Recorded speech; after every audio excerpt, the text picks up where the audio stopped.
दिल्ली के मंत्री आशीष सूद ने कहा कि दिल्ली का प्रदूषण सिर्फ स्थानीय कारणों या दिल्ली की वजह से नहीं है, बल्कि पड़ोसी राज्यों का मौसम भी इसमें बड़ा कारक है।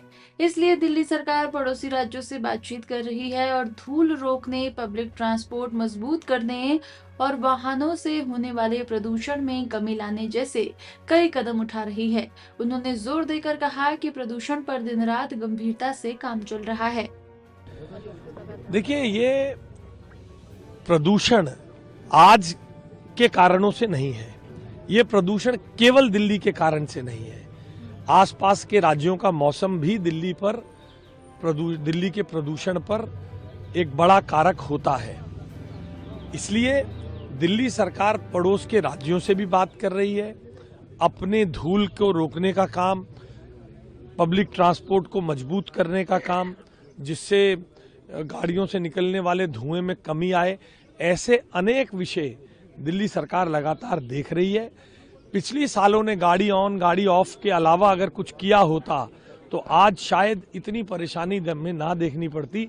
जैसा मैं आपके सामने अभी कह रहा था कि पिछली सरकारों ने तो कुछ किया नहीं, खान पीन नू बिल्लो बांदरी डंडे खान नू रिच, वे लोग बिना कुछ किए चले गए।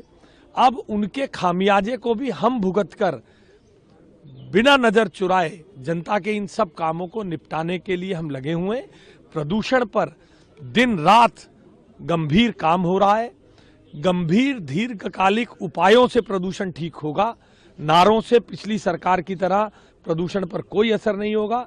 दिल्ली की जनता ने ऑड इवन, गाड़ी बंद गाड़ी ऑन जैसे प्रयासों को खूब किया, मगर अब ईवी पॉलिसी भी आ रही है, सड़कों पे धूल रोकने के लिए प्रयास भी चल रहे हैं।